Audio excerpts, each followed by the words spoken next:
各位深夜还在刷视频的观众，大家好，我是三更老姜。又到了半夜三更，最适合听鬼故事的时候了。记得把房间灯开亮，被子盖好，千万别一个人戴耳机听，不然听完你可能会觉得身后有人轻轻呼吸，脖子一阵阵发凉。今天这集是3位粉丝投稿的真实经历，我会以他们的第一人称来讲述，让你感觉他们就坐在你耳边，仿佛这些事随时可能发生在你身上。害怕的朋友现在退出还来得及，胆子大的就跟我一起往这听吧。第一个故事，一班出租车。我开计程车整整15年，在我们这座沿海小城，老司机都知道，想多赚点就得跑夜吧。后半夜的活儿，要么是酒吧散场的年轻人，要么是赶早班的生意人。起步价往上翻，还很少有讨价还价的。我这车是二手捷达，跟了我8年，空调制冷差，座椅皮磨破2块，方向盘裹的布套被汗手蹭得发亮。每晚10点出车，凌晨5点收工，雷打不动。车里永远放着一盘邓丽君的老歌磁带，慢悠悠的歌声能压下深夜的寂静。那天是中元节过后第3天，凌晨2点半，我刚把一对醉醺醺的小情侣送到城郊小区，空车往市中心晃。街上没什么人，只有路灯投下长影，偶尔有野猫窜过巷子，喵呜一声，听着人心里发毛。我正跟着磁带哼歌，红灯亮起，后视镜里瞥见马路对面路灯下站着个年轻女生招手。那路灯灯泡坏了，一闪一闪的。她穿一件白色棉布长洋装，长发垂腰，皮肤白得透着青灰。20出头的年纪，孤零零站在那里，格外扎眼。我心里咯噔一下，中元节刚过，后半夜路边单独这么穿白衣服的姑娘，总觉得不对劲。但干我们这行，有钱不赚王八蛋，跑了15年夜班，什么奇人没见过，也就没多想。我把车开过去，摇下车窗问：“小姐，去哪啊？”可抬起头，五官清秀却没什么表情，眼神蒙着一层雾，声音细弱文瑞：“师傅，去最北边的山，半山腰有老槐树的地方。”我皱了皱眉，那座山偏僻得很，白天只有几个登山老头，后半夜更是荒无人烟。半山腰的老槐树我知道，据说几10年前是乱葬岗，但我没多问，只说上车吧。干我们这行，不该问的别问，是规矩。他拉开后座，右侧车门坐下来，关门声轻得像没关一样。上车后就一直低着头，双手放在膝盖上，盯着斜肩，一句话都不说。我从后视镜瞄了他一眼，想闲聊解闷，这么晚去山上，那边荒得很，危险耶。他没抬头，只低声回了2个字：回家。声音轻得像风吹过头发，我差点以为听错了。我没再追问，踩下油门往北山开。越往山上走，路越窄越暗，一开始还有零星路灯，后来连路灯都没了，只能靠车灯照亮前路。四周静得可怕，除了引擎声，只有风吹树叶的沙沙声，还有几声不知名的鸟叫，在夜里格外瘆人。车里空调开着26度，是我最习惯的温度，但自从拿上车，总觉得后座在冒冷气。那股冷不是空调的凉，是从骨头缝里渗出来的寒意，带着潮湿的味道。我又瞄了他一眼，他低着头，手里多了个手机，冷白色的屏幕光映得他脸色更白，像一张没血色的纸。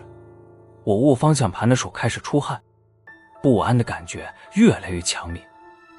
又试着搭话：“你住老槐树旁边那几间破房的，以前拉过护林员，熟得很。”这次他连话都没回，手指在手机屏幕上划着，不知道在看什么。车里的温度越来越低，我甚至能看到自己呼出的白气后颈汗毛瞬间竖起，起了一层鸡皮疙瘩。我关掉空调要上车窗，可那股寒意还是往骨头里钻。车子转过半山腰的急转弯，路边就是那棵老槐树，树干粗的要两人合抱，树枝歪歪扭扭，像鬼手在夜风中晃来晃去。就在这时，突然开口，声音带着点急促：“师傅，可以停车吗？我有点晕车。”我松了口气，总算说了句正常话。山路弯多，晕车很常见。我赶紧靠边停车，拉上手刹：“要不要矿泉水？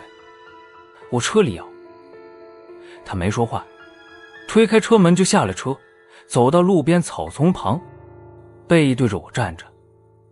山风很大，吹着他的白洋装和长发飘起来，远远看去像一个没有根的影子。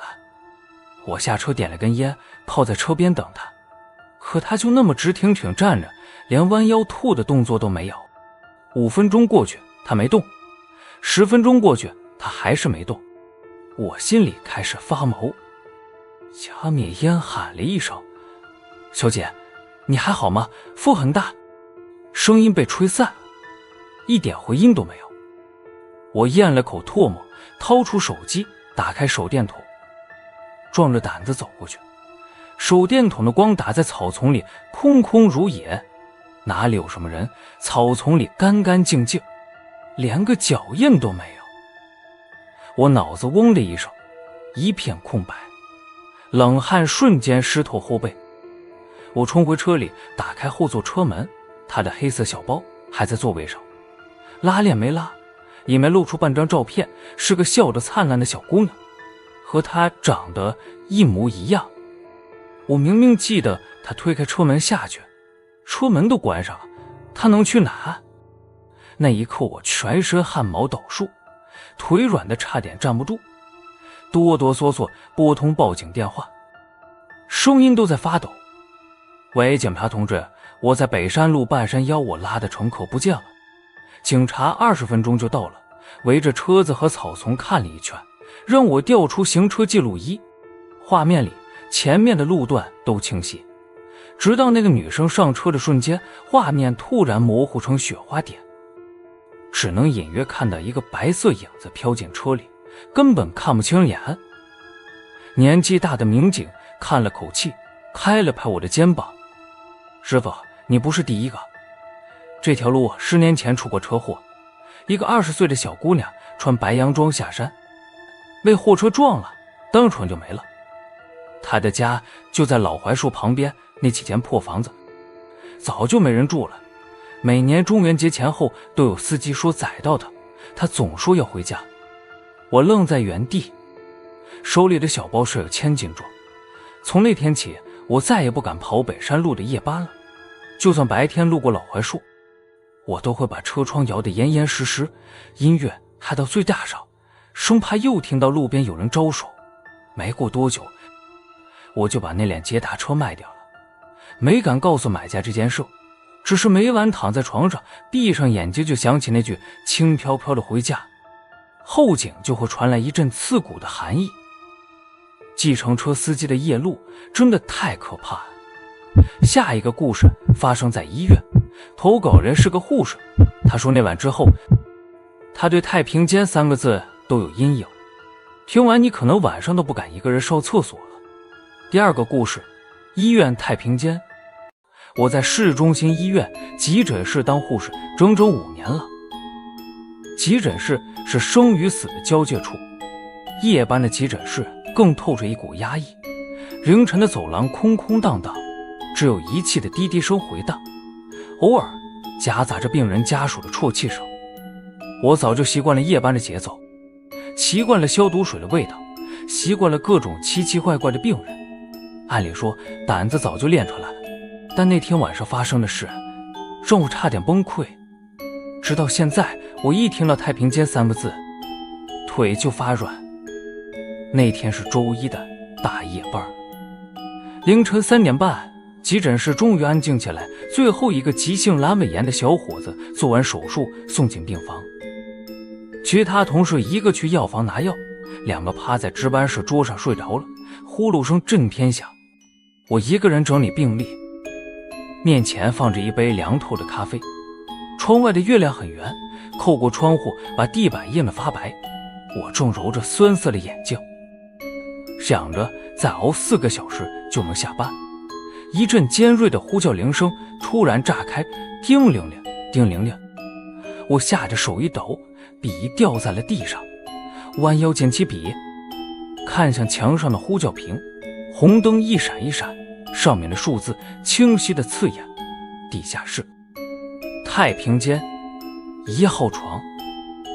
我当场愣住了。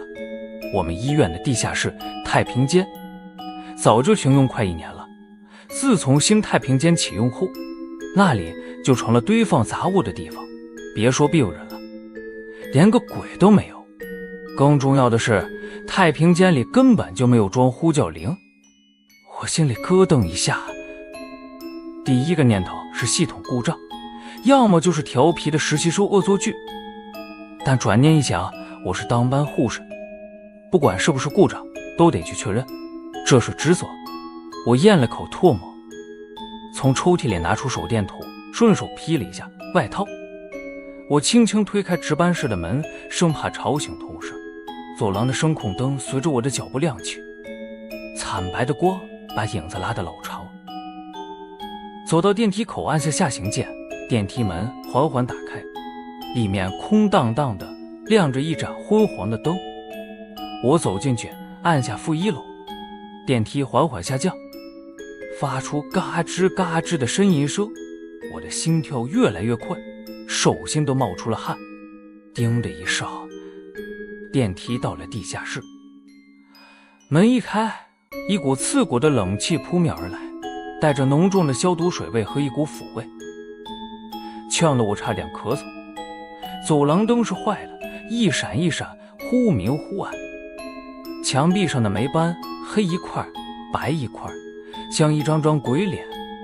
我握紧手电筒，打开开关，顺着走廊走了20米，就看到老太平间的门虚掩着，油漆掉了一大片，露出生锈的铁皮，门轴缠着蜘蛛网。我走到门口，轻轻推开门，吱然一声在寂静的地下室回荡，听了人头皮发麻。太平间里比走廊更冷，冷气像小刀子刮在脸上，里面摆着7、8张铁床，每张床上都盖着白布，鼓鼓囊囊的，都是些无人认领或暂时没来得及送进太平间的尸体。我屏住呼吸，走到1号床旁边，那是最里面的一张铁床，白布盖得严严实实。我弯下腰检查床沿，奇怪，根本就没有呼叫铃的线，连按钮都没有。难道真的是系统故障？我松了口气，直起腰，刚想转身，突然一股冰冷刺骨的触感猛地从脚踝传来，像是有什么东西死死抓住了我的脚踝。那触感僵硬又冰冷，像铁钳扣住我的骨头，寒意瞬间从脚踝传到全身。我吓得魂飞魄散，尖叫一声，猛地抬脚甩开，砰的一声，像是甩到了什么硬硬的东西。我低下头，用手电筒一照，一只惨白的手从白布下面伸了出来，手指又细又长，指甲缝里沾着黑紫色的血迹，手腕上还戴着一个红色手链，珠子掉得差不多了。我吓得腿都软了，转身就往门口跑。慌乱中，肩膀撞到旁边的铁床，哐当一声，白布掉下来一角，露出一只惨白的脚。我连头都不敢回，拼了命往电梯口跑，一边跑一边尖叫，嗓子都喊哑了。冲到电梯口，狂按上行键，手抖得好几次按不住。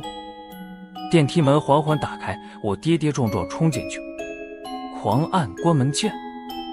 就在门缝快要合上的那一刻，我下意识回头看了一眼，太平间的门开着，手电筒掉在地上，光柱直直照着1号床。那张床上的白布正一点一点滑落，一个人影慢慢从床上坐了起来，白布滑落，露出一张熟悉的脸，是上周送来的车祸小伙子，才22岁，骑摩托车撞了护栏，抢救2小时还是没救回来。他头骨重创，眼睛睁得很大，像是死不瞑目。此刻他正坐在床上，眼睛直直盯着我，嘴角慢慢往上翘，像是在笑。嘴角裂开的地方还在往外渗着黑紫色的血，顺着下巴滴在白布上，晕开一朵朵黑花。我吓得差点晕过去，双手死死抓着电梯扶手，浑身发抖。电梯门终于关上，缓缓上升，我靠在电梯壁上，大口喘着粗气，眼泪才哗啦啦掉下来。电梯到1楼，我冲出去，正好撞上拿药回来的同事。我哭着把事情说出来，话都不连贯。同事脸色也白了，安慰我可能是太累出现了幻觉。其他2个同事被吵醒，半信半疑，跟着护士长陪我下去检查。老太平间的门还开着，手电筒掉到地上，光柱照着1号床，但床上的白布盖得严严实实，一点都没乱。那只惨白的手坐起来的小伙子全都不见了。监控画面里也只有我一个人推开门走进太平间，弯腰，然后突然尖叫着跑出来，像个疯子。所有人都看着我，眼神里带着同情，好像我真的累出了幻觉。但我知道那不是幻觉，那只手的触感，冰冷的温度，小伙子嘴角的笑容，我记得清清楚楚，一辈子都忘不了。我请了半个月长假，在家里躺了整整半个月，一闭眼就是那只手和那张脸。假期结束后我就辞职了，换了一家医院去了儿科，那里很热闹，充满孩子的笑声，能让我暂时忘记恐惧。但直到现在，我还是不敢一个人走楼梯，不敢待在阴暗的地方，每次听到呼叫铃声都会浑身发抖。